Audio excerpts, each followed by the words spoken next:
सुमतिभिरनुमेयं शुभ्रकायं सखायं सुखमयमनपायं मुक्त्युपायं विमायं नृहयमहममेयं ध्येयमम्नाय गेयं सदजमसदजेयं श्रीसहायं भजेयम् अञ्जनासूनुसान्निध्यात् विजयेन विराजितम् अजितप्रीतिजनकं भजेऽहं विजयध्वजम्।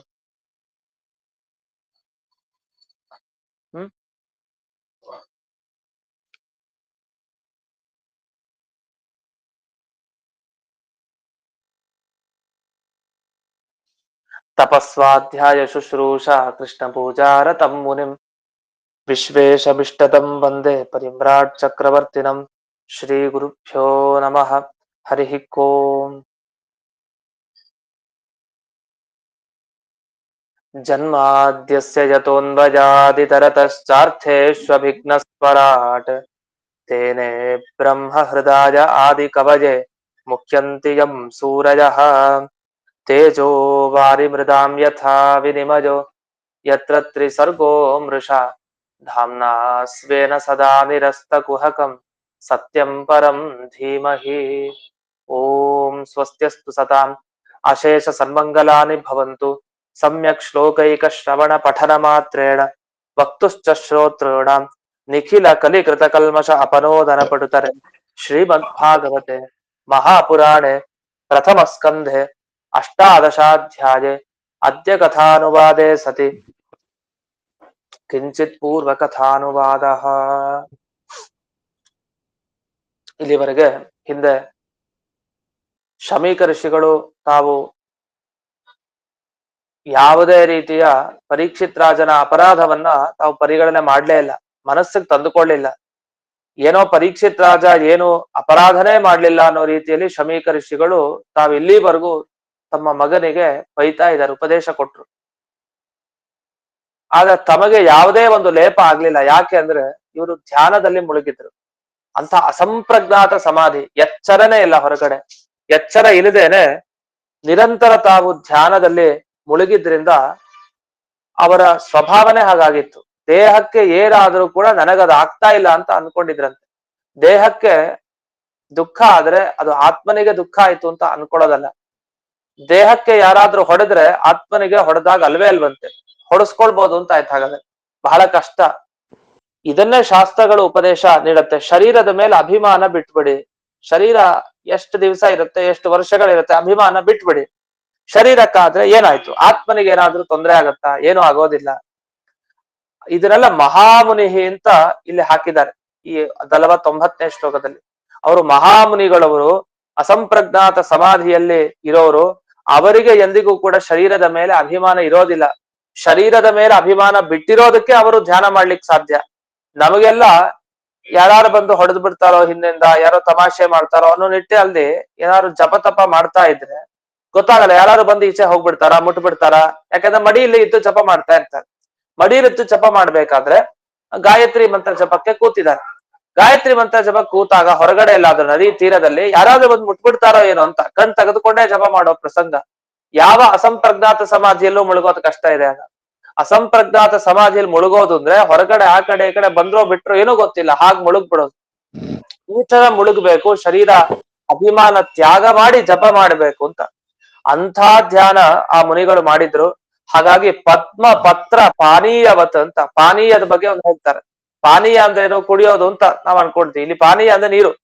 ಪದ್ಮ ಪತ್ರ ವಿವಾಂಭಸ, ಇದು ಬಹಳ ಪ್ರಸಿದ್ಧವಾದ ಈ ವಾಕ್ಯ. ಹೇಗಿರ್ಬೇಕು ಒಬ್ಬ ವ್ಯಕ್ತಿ ಜೀವನದಲ್ಲಿ, ಅದು ತಾವರೆ ಎಲೆ ಮೇಲೆ ನೀರಿರುತ್ತಂತೆ.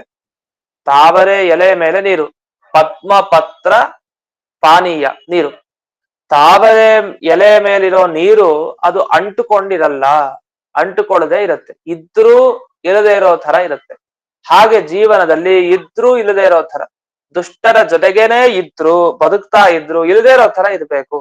ಇದನ್ನ ಪದ್ಮ ಪತ್ರ ಪಾನೀಯವತ್ ಅಂತ ವಿಜಯಧ್ವಜ ತೀರ್ಥರು ತಾವು ಉದಾಹರಣೆ ಕೊಟ್ಟಿದ್ದಾರೆ. ಈ ರೀತಿ ಅಶ್ಲಿಷ್ಟ ದುರಿತತ್ವಾತ್ ಇತ್ಯಾದಿ ವಿಶೇಷಜ್ಞತ್ವಾತ್ ಅವರಿಗೆ ಚೆನ್ನಾಗಿ ಗೊತ್ತಿದೆ. ಈ ಪಾಪಗಳ ಸಂಪರ್ಕ ನಮಗಾಗಬಾರ್ದು ಅಂದ್ರೆ ನಮ್ಮ ಜೊತೆಗೆ ಪಾಪಗಳಿದ್ರೂ ಅದನ್ನ ಅಂಟಿಸ್ಕೊಬಾರ್ದು. ಹಾಗೆ ಪರೀಕ್ಷಿತ್ ರಾಜ ದೇಹಕ್ಕೆ ಮಾಡಿದ ಅಪಮಾನ ನನಗೆ ಅಪಮಾನ ಅಲ್ಲ ಅಂದ್ಕೊಂಡು ಶಮೀಕ ಋಷಿಗಳು ಚೂರು ಅದಕ್ಕೆ ಪ್ರಭಾವಿತರಾಗ್ಲಿಲ್ಲ, ಚೂರು ಅದಕ್ಕೆ ಕೋಪತಾಪಗಳನ್ನ ಮಾಡ್ಕೊಳ್ಳಿಲ್ಲ. ಹೊರತು ವಿಪರೀತವಾಗಿ ಶೃಂಗಿ ಋಷಿಗೆ ಬೈತಾ ಇದ್ದಾರೆ. ದೇಹಾಭಿಮಾನ ಬಿಟ್ಟ ಋಷಿಗಳು ಹಾಗೆ ವರ್ತಿಸಬಾರ್ದು ಅಂತ ಒಂದು ದಿವ್ಯವಾದ ಉಪದೇಶವನ್ನು ಕೂಡ ತಮ್ಮ ಮಗನಿಗೆ ಶಮೀಕರು ಕೊಟ್ರು. ಇಷ್ಟ ಆಯ್ತು. ಹಾಗಾದ್ರೆ ಸಜ್ಜನರ ಸ್ವಭಾವ ಏನು, ಸಾಧುಗಳು ಹೇಗಿರ್ತಾರೆ ಅನ್ನೋದನ್ನ ಈಗ ಕೊನೆ 50ನೆಯ ಶ್ಲೋಕದಲ್ಲಿ, ಈ ಅಧ್ಯಾಯದ ಕೊನೆ ಶ್ಲೋಕದಲ್ಲಿ ತಿಳಿಸ್ತಾ ಇದ್ದಾರೆ. ಸಾಧವ ಪ್ರಾಯಶೋ ಲೋಕೆ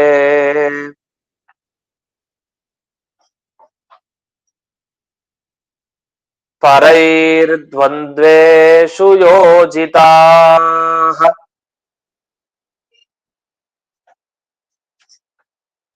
ನವ್ಯಥಂತಿ ನ ಹೃಷ್ಯಂತಿ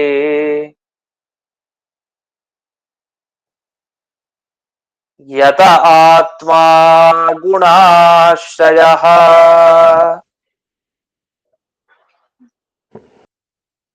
ಸಾಧುಗಳು ಹೇಗಿರ್ತಾರೆ ಅಂದ್ರೆ, ಕೆಲವರು ಬೇಕು ಅಂತಾನೆ ದುಃಖ ಕೊಡ್ಲಿಕ್ಕೆ ಬರ್ತಾರೆ, ದುಃಖ ಕೊಡ್ಬೇಕು ಅಂತಾನೆ ಇಚ್ಛೆಯಿಂದ ಬಂದು ದುಃಖ ತರಿಸ್ತಾರಂತೆ.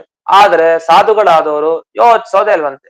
ಪದ್ಮಪತ್ರ ಮಿವಾಂಬಸ, ಅಂಟ್ಕೊಳ್ದೆ ಇರೋ ತರ ನೀರು ಹಾಗಿರ್ತಾರಂತೆ, ಯೋಚನೆ ಮಾಡಲ್ಲ. ದ್ವಂದ್ವೇಷು ಯೋಜಿತಾಹ, ಇವನಿಗೆ ಸುಖ ಬರ್ಲಿ ಅಂತ ಕೆಲವರು ಸುಖಕ್ಕೆ ಪ್ರಯತ್ನ ಪಡ್ತಾರೆ. ಅದು ಸಂತೋಷ, ನಮ್ಗೆ ಸುಖ ಯಾರು ತಂದು ಕೊಡ್ತಾರೆ ಅಂದ್ರೆ ಸುಖ ಸಂತೋಷಕ್ಕೆ ಕಾಣ್ತಾರೆ. ಇದು ದುಃಖ ಸುಖ ಯಾವುದೇ ಬಂದ್ರು ಅವರು ಸುಖದಲ್ಲಿ ಹೇಗೆ ತಿಳ್ಕೊಳ್ತಾರೋ ಅದೇ ರೀತಿ ದುಃಖದಲ್ಲಿ ಹೇಗೋ ಅದೇ ರೀತಿ ಸುಖದಲ್ಲಿ, ಎಲ್ಲ ಕಡೆ ಒಂದೇ ರೀತಿ ಭಾವನೆ. ಯಾಕೆ ಅಂದ್ರೆ ಆತ್ಮ ಜೀವ ಹೇಗಿರ್ತಾನೆ, ಅಗುಣಾಶ್ರಯ, ದೋಷ ಇಲ್ಲ ಅವನಲ್ಲಿ, ಯಾವುದೇ ದೋಷಗಳು ಜೀವನದಲ್ಲಿ, ಶುದ್ಧ ಚಿದಾನಂದಮಯ ಅವನು. ಅಂಥವನು ಯಾವುದೇ ಒಂದು ಈ ದುಃಖಕ್ಕೆ ಕಾರಣವಾಗಿರುವ ವಸ್ತುಗಳ ಸಂಪರ್ಕ ಬಂದಾಗ ಅದ್ರ ಬಗ್ಗೆ ಯೋಚಿಸೋ ಹಾಗಿಲ್ಲ. ಯತಃ ಗುಣಾಶ್ರಯ ಅಗುಣಾಶ್ರಯ, ಎರಡು ಪಾಠ ಇದೆ ಶ್ಲೋಕದಲ್ಲಿ. ಕೊನೆಗೆ ಆತ್ಮ ಗುಣಾಶ್ರಯ ಅನ್ನೋದು ಎರಡು, ಆತ್ಮ ಗುಣಾಶ್ರಯ ಅಂತಾನೂ ಇದೆ, ಅಗುಣಾಶ್ರಯ ಅಂತಾನೂ ಇದೆ. ಗುಣಗಳಿಗೂ ಆಶ್ರಯ ಯಾರು, ಜೀವ. ಹಾಗೆ ಅಗುಣ ಅಂದ್ರೆ ಗುಣ ಅಲ್ಲದೆ ಇರುವಂತಹ ದುಃಖ, ಆ ದುಃಖ ಏನಿದೆ ಆ ದುಃಖಕ್ಕೆ ಆಶ್ರಯ ಆಗಿಲ್ಲ ಅಂತ ಅರ್ಥ. ಅಲ್ಲ ಅದ್ ಹೇಗೆ ಅಗುಣಾಶ್ರಯ ಅಂದ್ರೆ ಏನರ್ಥ, ಗುಣ ಅಲ್ಲದೆ ಇರೋದು ಅಂದ್ರೆ ದುಃಖ, ದುಃಖಕ್ಕೆ ಜೀವ ಕಾರಣ ಆಶ್ರಯನಾಗಿರ್ತಾನೆ ಅಲ್ವಾ ಅಂತಂದ್ರೆ, ಅಲ್ಲಿ ನವ್ಯಥಂತಿನ ಹೃಷ್ಯಂತಿ ನ ಅಗುಣ ಆಶ್ರಯ ಅಂತ ಇಟ್ಕೊಳ್ಬೇಕು. ಹಾಗಾದ್ರೆ ದುಃಖಕ್ಕೆ ಆಶ್ರಯ ಅಲ್ಲ, ಗುಣಕ್ಕೆ ಆಶ್ರಯ ಅಲ್ಲ ಅಂತ ಎರಡೂ ಕಡೆ ಹಾಗೆ ಅರ್ಥೈಸ್ಕೊಳ್ಬೇಕು. ಹೀಗೆ ಗುಣಾಶ್ರಯನೂ ಅಲ್ಲ ಅಗುಣಾಶ್ರಯನೂ ಅಲ್ಲ ಯಾರು, ಈ ಜೀವ ಅಂದ್ರೆ ಸಾಧು ಜೀವ. ಹಾಗಾಗಿ ಸಾಧುಗಳು ಹೇಗಿದೆಯೋ ಹಾಗೆ ಅದರಲ್ಲಿ ತೃಪ್ತಿ ಪಡ್ಕೊಂಡು ಹೋಗ್ತಾರೆ ಹೊರತು ಅವರು ಯಾವುದೇ ಒಂದು ದುಃಖದಿಂದ ವ್ಯಥೆನೂ ಪಡಲ್ಲ, ಈ ಕಡೆ ಯಾವುದೇ ಒಂದು ಸುಖದಿಂದ ಸಂತೋಷನೂ ಪಡೋದಿಲ್ಲ, ಹಿಗ್ಗೋದು ಇಲ್ಲ ತಗ್ಗೋದು ಇಲ್ಲ. ಈ ರೀತಿ ವರ್ತನೆಯಲ್ಲಿ ಸಾಧುಗಳಿರ್ತಾರೆ ಅಂತ ಈ ವಿಷಯವನ್ನ ಇಲ್ಲಿ ವಿಜಯಧ್ವಜ ತೀರ್ಥರು ತಾವು ಈ ಆತ್ಮ ಅಗುಣಾಶ್ರಯ ಗುಣಾಶ್ರಯ ಅಂತ ಅಕಾರ ಸೇರಿಸ್ಕೊಂಡು ಒಂದು ಶಬ್ದ, ಅಕಾರ ಸೇರಿಸ್ಕೊಳ್ದೇನೆ ಇನ್ನೊಂದು ಶಬ್ದ ಅಂತ ಅದನ್ನು ಅವರು ತಿಳಿಸ್ಕೊಟ್ಟಿದ್ದಾರೆ. ಹೀಗೆ ಈ ಶ್ಲೋಕದಲ್ಲಿ ತಾತ್ಪರ್ಯವನ್ನು ಕೂಡ ವಿವರಿಸ್ತಾ, ತಾತ್ಪರ್ಯ ಅಂದ್ರೆ ಭಾಗವತ ತಾತ್ಪರ್ಯದಲ್ಲಿ ಆಚಾರ್ಯರು ವಿವರಿಸ್ತಾ, ಸ್ವಕೃತೋ ಗುಣ ಸ್ವಸ್ಯೈವ ಯತಃ ಅಂದ್ರೆ ತಾನು ಮಾಡಿದ ಕರ್ಮದ ಫಲ ಅದು ತಾನೇ ಅನುಭವಿಸ್ಬೇಕು, ಇನ್ನೊಬ್ಬರನ್ನ ಅದಕ್ಕೆ ಹೊಣೆಗಾರಿಕೆಯನ್ನಾಗಿ ಮಾಡ್ಬಾರ್ದು. ನಾವು ಮಾಡಿದ ತಪ್ಪು, ಮಾಡಿದ್ದೆಲ್ಲ ಇನ್ನವನು ಅಂತ ಅವನ ಮೇಲೆ ಹೊರಸೋದಲ್ಲ, ಮಾಡಿದ್ ಇವನ್ ತಪ್ಪು, ಅನುಭವಿಸ್ಬೇಕಾಗಿದ್ ಇವನೇ.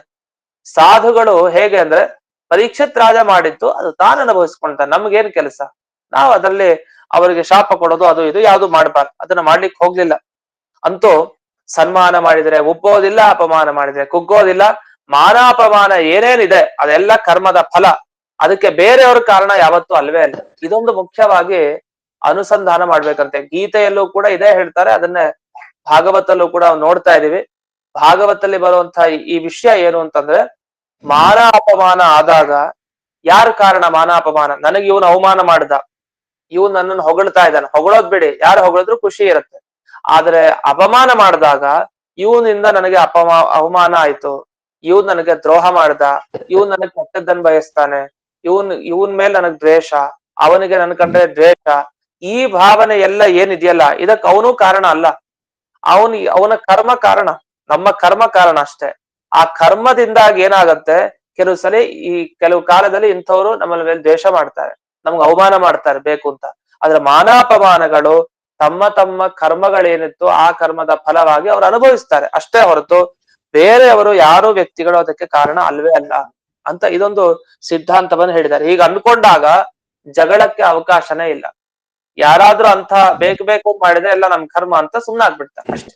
ಆ ನಮ್ಮ ಕರ್ಮ ಅಂತ ಸುಮ್ನಾಗೋದೇನಿದೆಯಲ್ಲ ಈ ಭಾವನೆಯಲ್ಲೇ ಅದು ಅವ್ರಿಗೇನು ತೊಂದರೆ ಕೊಡ್ಲಿಕ್ಕೆ ಹೋಗಲ್ಲ. ಅಂತೂ ಇಷ್ಟನ್ನೆಲ್ಲ ಅಭಿಪ್ರಾಯವನ್ನ ಇಟ್ಟುಕೊಂಡು ಇಲ್ಲಿ ಆಚಾರ್ಯರು ಸ್ವಕೃತೋ ಗುಣ ಸ್ವಸ್ಯೇವ ಯತಃ, ತಾನು ಮಾಡಿದ ಕರ್ಮದ ಫಲ ತಾನೇ ಅನುಭವಿಸೋದು ಅಂತ ಹೀಗೆ ವಿವರಣೆ ಕೊಟ್ಟಿದ್ದಾರೆ. ಆದ್ರಿಂದಲೇ ಈ ಕೊನೆಗೆ ಈ ಅಧ್ಯಾಯದಲ್ಲಿ ಸಿದ್ಧಾಂತ ಮಾಡಿದ್ ಏನು ಅಂದ್ರೆ, ಶಮೀಕ ಋಷಿಗಳು ಹೇಳಿದ್ದಿಷ್ಟು, ತಮ್ಮ ಮಗನಿಗೆ ತಮ್ಮ ತಮ್ಮ ಕರ್ಮದ ಫಲಕ್ಕೆ ಅನುಗುಣವಾಗಿ ತಾವು ಅನುಭವಿಸ್ತಾರೆ, ನಾನೇನ್ ಮಾಡಿದ್ನೋ ಕರ್ಮ ಗೊತ್ತಿಲ್ಲ, ಅದರ ಫಲವಾಗಿ ನಾನು ಅನುಭವಿಸಿದ್ದೀನಿ ಅನ್ನೋ ರೀತಿಯಲ್ಲಿ ಉತ್ತರ ಕೊಟ್ಟಿದ್ದಾರೆ. ಏನು ಉತ್ತರ? ಆ ದೇಹದ ಮೇಲೆ ಅವನ ಕೊರಳಿಗೆ ಆ ಸತ್ಯದ ಹಾವನ್ನ ಹಾಕದ, ಅದ್ ಕರ್ಮ ಇತ್ತು, ಆ ಫಲ ಅನುಭವಿಸ್ಬೇಕು, ತನ್ನ ದೇಹದ ಮೇಲೆ ಬಿತ್ತು, ನನಗೆ ಅದರ ಲೇಪ ಆಗ್ಲಿಲ್ಲ ಅಷ್ಟೇ, ಬಿದ್ದಿದ್ ನಿಜ, ಲೇಪ ಆಗ್ಲಿಲ್ಲ. ಯಾಕೆಂದ್ರೆ ನಾನು ಅಸಂಪ್ರಜ್ಞಾತ ಸಮಾಧಿಯಲ್ಲಿದ್ದೆ ಅಷ್ಟೇ.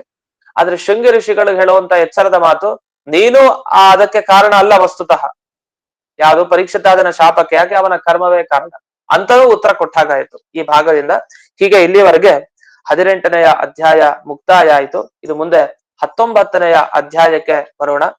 19ನೇ ಅಧ್ಯಾಯದಲ್ಲಿ ಏನ್ ಹೇಳ್ತಾರೆ ಮುಖ್ಯವಾಗಿ ಅಂದ್ರೆ, ಪರೀಕ್ಷಿತ್ ರಾಜನ ಈ ಚಿಂತನ ಕ್ರಮವನ್ನ ಅನುಸರಿಸಿಕೊಂಡು, ಅಂದ್ರೆ ಪರೀಕ್ಷಿತ್ ರಾಜನಿಗೆ ಶಾಪ ಯಾಕೆ ಬಂತು, ಯಾರು ಕೊಟ್ರು, ಆ ಶಾಪ ಸರಿನೋ ಇಲ್ವೋ, ಇದೆಲ್ಲ ವಿಚಾರ ಮಾಡ್ತಾ ಬಂದ್ರಲ್ಲ. ಇದೆಲ್ಲ ಮಾಡ್ತಾ ಏನ್ ತಿಳಿಸ್ಕೊಟ್ರು ಅಂದ್ರೆ, ವೈರಾಗ್ಯ ಸಂಪಾದನೆ ಮಾಡ್ಬೇಕು. ಒಬ್ಬ ಮೋಕ್ಷ ಬಯಸೋನು ವೈರಾಗ್ಯ ಸಂಪಾದನೆ ಮಾಡ್ಬೇಕು. ಯಾಕಂದ್ರೆ ಮುಕ್ತಿಗೆ ಪ್ರಥಮ ಸೋಪಾನ ವೈರಾಗ್ಯ. ಜ್ಞಾನ ಭಕ್ತಿ ವೈರಾಗ್ಯಗಳಲ್ಲಿ ಜ್ಞಾನ ಮೊದಲನೇದಲ್ಲ, ಅದನ್ನ ಇಲ್ಲಿ ಸ್ಪಷ್ಟಪಡಿಸ್ತಾರೆ. ವೈರಾಗ್ಯ ಮುಖ್ಯ. ಮುಕ್ತಿ ಸಿಗಬೇಕು ಅಂದ್ರೆ ಮೊದಲು ವೈರಾಗ್ಯ ಸಂಪಾದನೆ ಮಾಡಿ. ವೈರಾಗ್ಯ ಹೇಗ್ ಸಂಪಾದನೆ ಮಾಡೋದು? 7 ದಿವಸ ಇನ್ನು ಮುಂದೆ ನಾನು ಇರಲ್ಲ ಅಂತ ಗೊತ್ತಿದ್ರು ಪರೀಕ್ಷಿತ್ ರಾಜ ವೈರಾಗ್ಯದಿಂದ ಹೋಗಿ ಶುಕಾಚಾರ್ಯ ಬಳಿ ಭಾಗವತ ಕೇಳ್ತಾರೆ. ಅಂದ್ರೆ ವೈರಾಗ್ಯ ಸಂಪಾದನೆ ಮಾಡಬೇಕು, ಅದಕ್ಕೆ ಪರೀಕ್ಷಿತ್ ರಾಜನ ಯೋಚಿಸ್ತಾ ಚಿಂತನೆ ಮಾಡ್ತಾ ಮಾಡ್ತಾ ವೈರಾಗ್ಯಕ್ಕೆ ಕಾರಣ ಆಗತ್ತೆ ಅನ್ನೋ ದೃಷ್ಟಿಯಲ್ಲಿ ಈ ಆಖ್ಯಾಯಿಕೆಯನ್ನ ಭಾಗವತದಲ್ಲಿ ಈ ಅಧ್ಯಾಯಗಳಲ್ಲಿ ಹೇಳಿರೋದು. ಇಷ್ಟ ಆಯ್ತು. ಇದಾದ್ಮೇಲೆ ಒಂದು ಪ್ರಶ್ನೆ ಮಾಡ್ತಾರೆ. 2 ಪ್ರಶ್ನೆ ಮಾಡಿಕೊಂಡು ಸೂತ ಪುರಾಣಿಕರು ತಾವು ಪ್ರಾರಂಭವನ್ನು ಮಾಡುವಂತ ಶ್ಲೋಕವನ್ನ ವಿವರಿಸ್ತಾರೆ. ಏನ್ ಪ್ರಶ್ನೆ ಅಂದ್ರೆ, ಪರೀಕ್ಷಿತ್ ರಾಜನಿಗೆ ಧರ್ಮಪಾಲಕ ಹಾಗೆ ಹೀಗೆ ಎಲ್ಲ ಹೊಗಳಿದ್ರು, ಅವನ ಧರ್ಮವನ್ನ ಕಾಪಾಡೋನು ಪರೀಕ್ಷಿತ್ ರಾಜ, ಅವನು ಮಹಾಭಾಗವತೋತ್ತಮ, ಹಾಗೆ ಹೀಗೆ ಎಲ್ಲ ಹೊಗಳಿದ್ರು. ಆದ್ರೆ ಇದೆಲ್ಲ ಸರಿನೇ ಅಲ್ಲ. ಯಾಕೆಂದ್ರೆ ಅವನು ನೃಶಂಸವತ ನೀಚ ಕರ್ಮಕರಣ, ಒಬ್ಬ ಕೆಟ್ಟ ಮನುಷ್ಯ ಮಾಡೋ ಕೆಟ್ಟ ಕೆಲಸ ಏನಿದೆಯಲ್ಲ ಆ ತರ ಮಾಡಿದಾನೆ, ನೀಚ ಕೆಲಸ. ಯಾಕೆಂದ್ರೆ ಅವನ್ಗೆ ಪಶ್ಚಾತ್ತಾಪನೆ ಆಗ್ಲಿಲ್ಲ. ಶಮೀಕ ಋಷಿಗಳು ತಾವು ಅವಮಾನ ಅನುಭವಿಸಿದವರು, ಅವರು ಪ್ರಾಯಶ್ಚಿತ್ತ ಮಾಡ್ಕೊಳ್ತೀನಿ ಪಶ್ಚಾತ್ತಾಪ ಅಂತೆಲ್ಲ ಅವ್ರು ಮಾಡ್ಕೊಳ್ತಾ ಇದ್ದಾರೆ. ಶೃಂಗಿ ತಾನು ಕೇಳ್ಕೊಂಡು ಸುಮ್ನೆ ಆಗ್ಬಿಟ್ಟ, ಕೇಳ್ತಾ ಇದ್ದಾನೆ ತಂದೆಯ ಉಪದೇಶವನ್ನ. ಆದ್ರೆ ನೀಚ ಕೆಲಸ ಮಾಡಿದ ಪರೀಕ್ಷಿತನಿಗೆ, ರಾಜನಿಗೆ ತನಗೇನು ಪಶ್ಚಾತ್ತಾಪನೆ ಆಗ್ಲಿಲ್ವಲ್ಲ ಅಂತ ಅನ್ಸತ್ತೆ ಈ ಭಾಗ ಕೇಳಿದ್ಮೇಲೆ. ಒಂದು ಚೂರು ಅನ್ನಿಸ್ಬಾರ್ದ, ನಾನ್ ತಪ್ಪು ಮಾಡ್ದೆ, ಇದನ್ ಮಾಡ್ಬಾರ್ದಿತ್ತು ಅಂತ ಪರೀಕ್ಷಿತ ರಾಜನಿಗೆ ಅನ್ನಿಸ್ತೇ ಇಲ್ವಲ್ಲ ಅಂತ ಅನ್ಕೊಳ್ತೀವಿ. ಅಷ್ಟೇ ಅಲ್ಲ, ಮುನಿದ್ರೋಹ ಕರಣಾತ್ ಪಶ್ಚಾತ್ತಾಪ ಅಭಾವಾಚ, ಒಂದು ಮುನಿಗಳಿಗೆ ದ್ರೋಹ ಮಾಡ್ದೆ ಅಂತ ಅನ್ನಿಸ್ಬೇಕು ಮೊದಲು, ಅದ್ ಅನ್ಸಿದ್ರೆ ತಾನೇ ಮುಂದೆ ಪಶ್ಚಾತ್ತಾಪ ಆಗೋದು, ಆಮೇಲೆ ಪ್ರಾಯಶ್ಚಿತ್ತ ಕಾರಣ. ಆದ್ರೆ ಇದು ಯಾವ್ದು ಆಗ್ಲಿಲ್ಲ. ಮುನಿಗಳು ನಾನು ಅಪರಾಧನೇ ಮಾಡಿಲ್ಲ, ಏನೋ ನನಗೆ ಇವ್ರು ಅಪರಾಧ ಮಾಡಿದ್ದಾರೆ ಅಂತ ಭಾವಿಸ್ಕೊಂಡು ಹೋದ. ನೀರಡಿಕೆ ಆಗಿತ್ತು, ಹಸಿವಾಗಿತ್ತು, ಆದ್ರೆ ಏನು ನೀರನ್ನು ಕೊಡ್ಲಿಲ್ಲ, ಇವ್ರ ಆಶ್ರಮಕ್ಕೆ ಬಂದ್ರೆ ಒಂದ್ ಗೌರವ ಇಲ್ಲ, ಆಸನ ಇಲ್ಲ, ಏನು ಇಲ್ಲ ಅಂತ ತಾನೇ ಬೈಕೊಂಡು ಹೋಗಿದ್ದಾನೆ. ಇನ್ನು ಅವರು ಅಪರಾಧ ಮಾಡಿದ್ದಾರೆ ಅಂತ ಭಾವಿಸಿ ಹೊರಟ ಪರೀಕ್ಷಿತ್ ರಾಜ ಹೊರತು ನಾನು ಇವರಿಗೆ ಏನು ಅಪರಾಧ ಮಾಡ್ಲೇ ಇಲ್ಲ ಅನ್ನೋ ರೀತಿ ಹೊರಟ್ಬಿಟ್ಟ. ಹಾಗಾಗಿ ಇಂಥ ಪರೀಕ್ಷಿತ್ ರಾಜರನ್ನ ಶಮೀಕ ಋಷಿಗಳು ಹೊಗಳ್ತಾರಲ್ಲ, ಇದು ಹೇಗ್ ಸರಿ ಅಂತ ಅಭಿಪ್ರಾಯವನ್ನ ಇಲ್ಲಿ ವರ್ಣಿಸ್ತಾ 1ನೇ ಶ್ಲೋಕವನ್ನು ಹೇಳ್ತಾರೆ ಸೂತ ಪುರಾಣಿಕರ ಮುಖಾಂತರ. ಮಹೀಪತಿಸ್ತ್ವಥ ತತ್ಕರ್ಮಗರ್ಹ್ಯಂ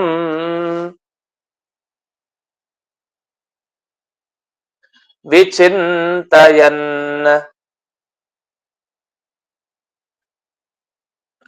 ಆತ್ಮಕೃತಂ ಸುದುರ್ಮನಾಃ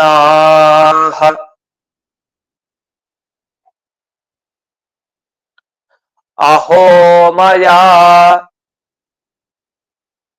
ನೀಚಮನಾರ್ಯವತ್ಕೃತಂ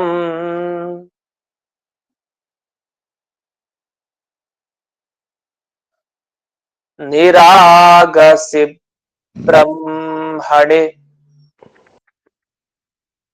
ಗೂಢ ತೇಜಸಿ. ಈ ಶ್ಲೋಕದಲ್ಲಿ PDF ನಲ್ಲಿ ತಿದ್ಕೊಳ್ಬೇಕು. ಇಲ್ಲಿ ನಿರಾಗತಿ ಬ್ರಹ್ಮಣಿ ಅಂತ ಆಗಿದೆ, ಕೊನೆಗೆ ಅದು ನಿರಾಗಸಿ ಅಂತ ಆಗ್ಬೇಕು, ಸಿ ಆಗ್ಬೇಕು, ತಿ ಆಗಿದೆ, ಅದನ್ನೊಂದು ತಿದ್ಕೊಳ್ಳಿ.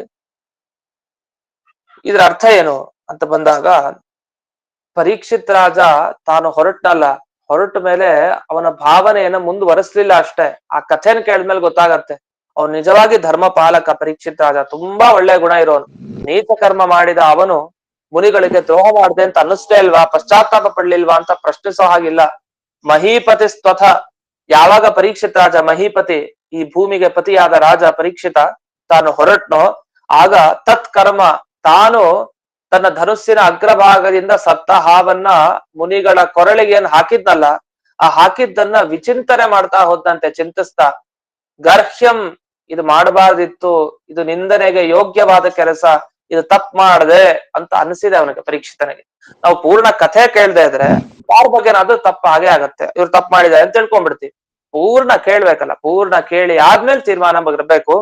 ಅದಕ್ಕೆ ಸೂತ ಪುರಾಣಿಕರು ಮುಂದುವರೆಸ್ತಾ, ಗರ್ಹ್ಯಂ, ಇದು ಬಹಳ ನಿಂದ್ಯವಾದ ಕೆಲಸ, ಇದನ್ನ ಬೈಬೇಕು ಎಲ್ರು, ನಾನು ಇಂಥ ಕೆಲಸ ಮಾಡಿದ್ದಕ್ಕೆ ಇದು ನನಗ್ ಬೈಬೇಕು, ಆ ಕೆಲಸ ನಾನು ಮಾಡ್ಬಾರ್ದಿತ್ತು ಅಂತ ಸುದುರ್ಮನಃ, ಎಷ್ಟು ದುಃಖ ಪಟ್ಟಿದ್ದಾನೆ ಅಂತಂದ್ರೆ ಅಷ್ಟು ದುಃಖ ಅಂತೆ ಅವನಿಗೆ.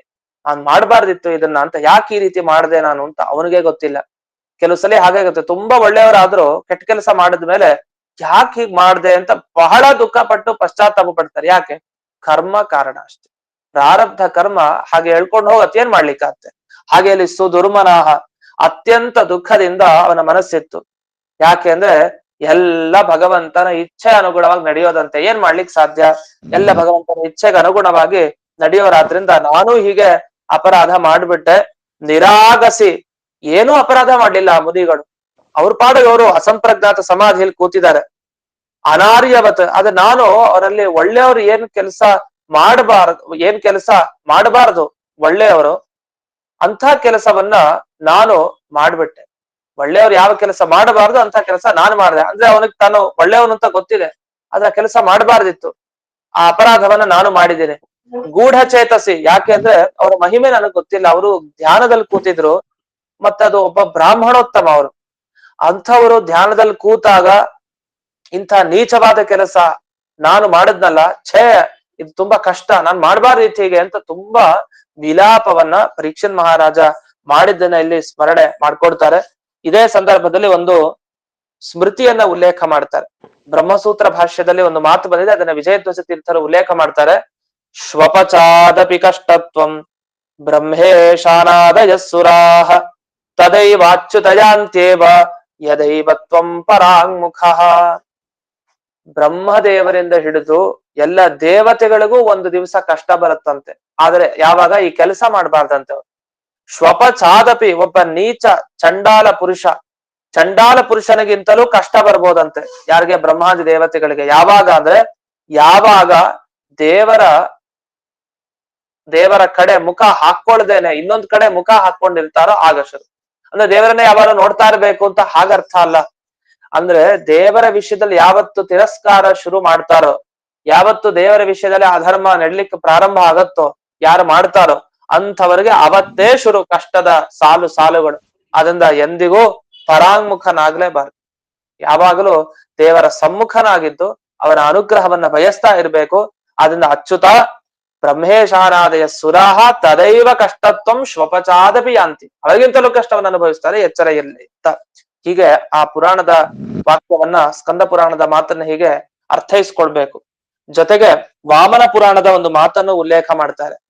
ಬ್ರಾಹ್ಮಣೋ ನಾವಮಂತವ್ಯೋ ಬುಧೋವಾಪ್ಯ ಬುಧೋಪಿ ವಾ ಸೋಪಿ ದಿವ್ಯಾತನು ವಿಷ್ಣೋಸ್ತಸ್ಮಾತ್ ತಾಮರ್ಚಯೇ ನರಃ.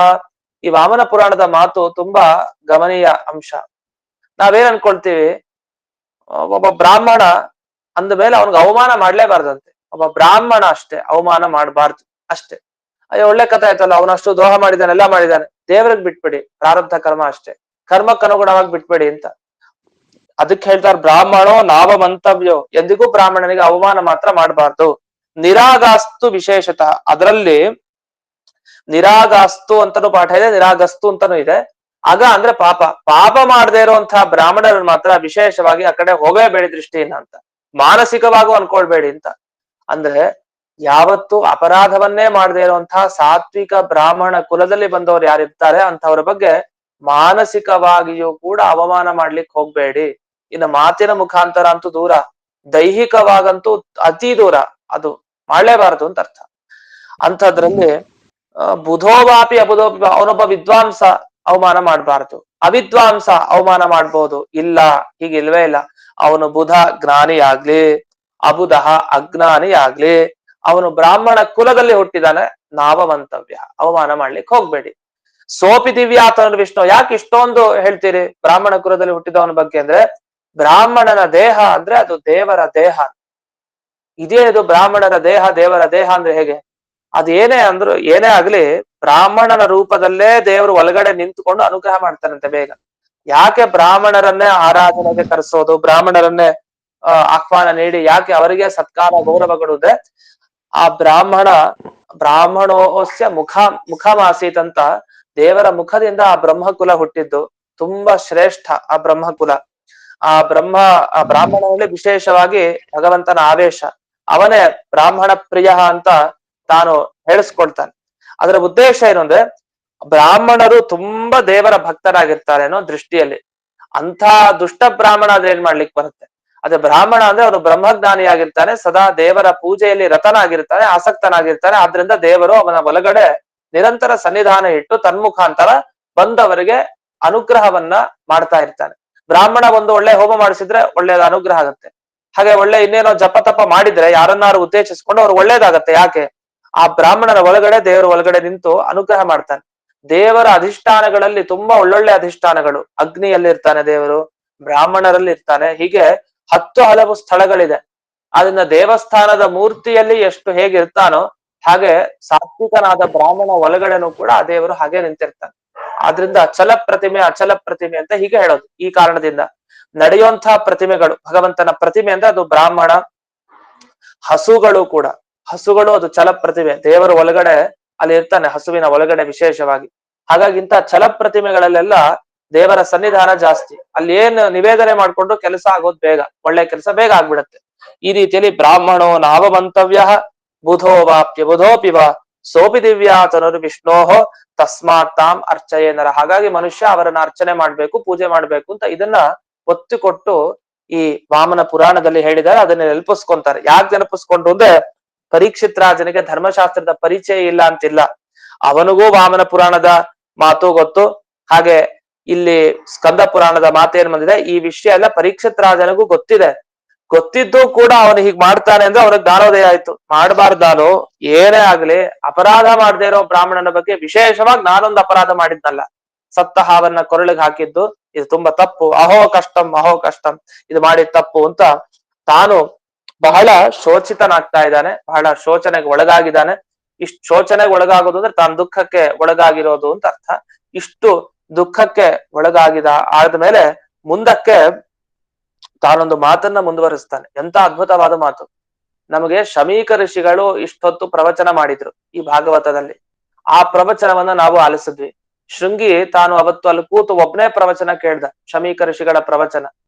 ನಂತರ ಈಗ ಪರೀಕ್ಷಿತ್ ರಾಜ ಒಂದು ಪ್ರವಚನ ಮಾಡ್ತಾನೆ. ಅವನು ವಾಪಸ್ ಹೊರಟ ಆದ್ಮೇಲೆ ಶುರು ಮಾಡಿದ. ಪರೀಕ್ಷಿತ್ ರಾಜ ಧರ್ಮಶಾಸ್ತ್ರದ ಬೋಧನೆ ಮಾಡ್ತಾನೆ. ಏನ್ ಮಾಡಬಾರ್ದು, ಒಬ್ಬ ಬ್ರಾಹ್ಮಣನಾಗಿ ಏನ್ ಮಾಡಬಾರ್ದು, ಒಬ್ಬ ಕ್ಷತ್ರಿಯನಾಗಿ ಏನ್ ಮಾಡಬಾರ್ದು, ಅದನ್ನೆಲ್ಲ ಉಪದೇಶ ಕೊಡ್ತಾನೆ. ಆ ಉಪದೇಶದ ಭಾಗ ಈಗ ಬರುತ್ತೆ. ಹಾಗಾದ್ರೆ ನಮಗೆ ಈ ಭಾಗವತಲ್ಲಿ ಪರೀಕ್ಷಿತ್ ರಾಜನ ಉಪದೇಶನೂ ನಾವು ಕೇಳ್ತೀವಿ, ಶಮೀಕ ಋಷಿಗಳ ಉಪದೇಶವನ್ನೂ ಕೇಳ್ತೀವಿ. ನಾವ್ ಅನ್ಕೊಳ್ಳೋದು ಬರೀ ಶುಕಾಚಾರ್ಯರ ಉಪದೇಶ ಪರೀಕ್ಷಿತ ಕೇಳ್ದ ಅಂತ ಅಲ್ಲ. ಪರೀಕ್ಷಿತ್ ರಾಜನೂ ಕೊಟ್ಟ ದಿವ್ಯವಾದ ಉಪದೇಶಗಳಿದೆ. ಅವನೇನ್ ಯೋಚಿಸ್ತಾ, ಅವನೇನ್ ಉಪದೇಶ ಕೊಟ್ಟ, ತುಂಬಾ ಮಹತ್ವ ಪೂರ್ಣವಾದ ವಿಷಯಗಳು. ಅದೇನು ಅಂತ ನಾಳೆ ದಿವಸ ಇರೋದಿಲ್ಲ. ನಾಳೆ ದಿವಸ ಪ್ರದೋಷ, ಹಾಗಾಗಿ ಪಾಠ ಇರೋದಿಲ್ಲ. ನಾಡಿದ್ದು ಪುನಃ ಪಾಠ ಅಂತ ಹೇಳ್ತಾ ಇಂದಿನ ಪಾಠವನ್ನ ಅಸ್ಮತ್ ಕುರುವಂತರ್ಗತ ವ್ಯಾಸತೀರ್ಥ ಗುರುವಂತರ್ಗತ ಭಾರತೀಯ ರಮಣ ಮುಖ್ಯ ಪ್ರಾಣಾಂತರ್ಗತ ಶ್ರೀಮನ್ ಮೂಲ ಗೋಪಾಲಕೃಷ್ಣನಿಗೆ ಅರ್ಪಣೆ ಮಾಡಿ. ನಮಸ್ಕಾರ ಆಚಾರ್ಯ. ನಮಸ್ಕಾರ ಕೃಷ್ಣ. ನಮಸ್ಕಾರ ಆಚಾರ್ಯ. ನಮಸ್ಕಾರ. ನಮಸ್ಕಾರ ಆಚಾರ್ಯರೇ. ನಮಸ್ಕಾರ ಆಚಾರ್ಯ. ನಮಸ್ಕಾರ ಗುರುಗಳೇ. ನಮಸ್ಕಾರ. ನಮಸ್ಕಾರ ಗುರುಗಳೇ ನಮಸ್ಕಾರ.